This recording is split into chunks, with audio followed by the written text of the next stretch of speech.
C'est parti.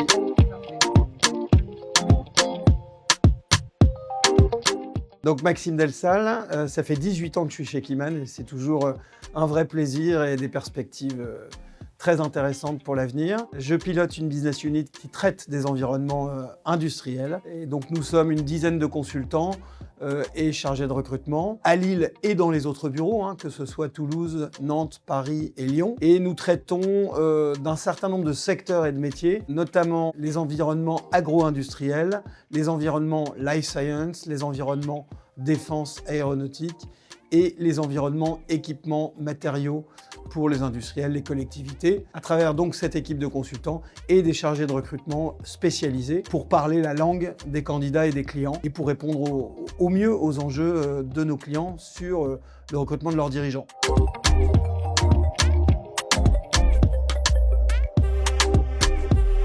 En fait, je fais souvent le parallèle sur les enjeux de souveraineté qui sont des enjeux importants aujourd'hui. Pourquoi ? Parce qu'il y a des enjeux de souveraineté technologique, il y a des enjeux de souveraineté alimentaire, sur les questions de défense et d'aéronautique. Et donc, on doit trouver des dirigeants qui sont à la fois globaux, c'est-à-dire qui sont internationaux dans leur expérience, mais qui sont, connectés à ces sujets de souveraineté et liés à comment l'Europe devient ce qu'elle doit devenir sur les questions industrielles notamment. C'est souvent ce qui nous est demandé par nos clients sur les sujets industriels.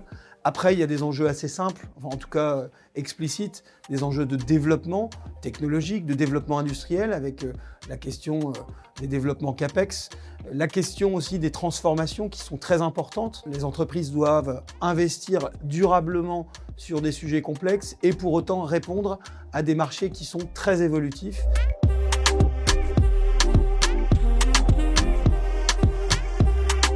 Je pense que la première chose qu'ils viennent chercher, c'est la communauté de langage. C'est-à-dire que nos consultants viennent des environnements industriels, ils ne viennent pas du recrutement. Donc ils sont à même de parler le même langage, de les conseiller, de comprendre leurs problématiques, leurs enjeux, leurs projets.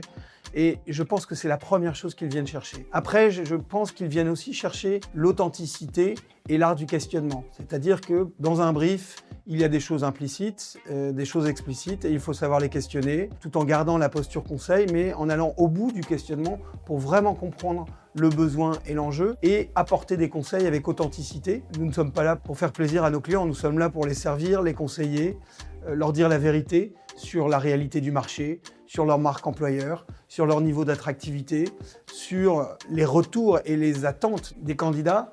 Et je pense que ce discours de vérité et d'authenticité, c'est très important pour eux.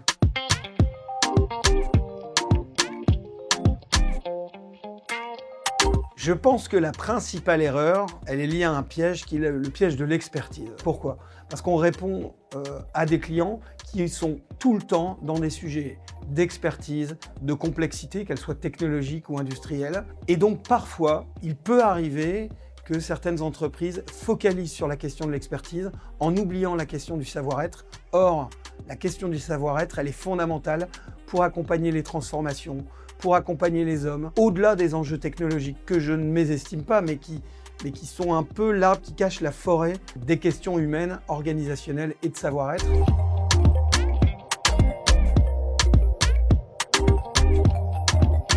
Je pense que c'est deux choses. La première, c'est que nous mettons des équipes au service de nos clients, c'est-à-dire qu'on ne starifie pas un consultant, on met une équipe. On a des chargés de recrutement qui sont Bac+5, qui sont rémunérés sur la question de la qualité et du délai, et qui sont spécialisés dans leurs environnements, donc qui ne traitent que d'industrie pour ceux qui sont dans la BU Industrie. Et ce binôme sert le client, et souvent deux cerveaux marche mieux qu'un seul. Et donc la question du questionnement, du bon questionnement, des environnements de chasse, je pense que ça c'est une vraie différence et on investit énormément dans nos équipes, même si en parallèle on investit dans le digital et l'intelligence artificielle. Mais ces investissements-là ne sont que pour servir la question du collaborateur Keyman.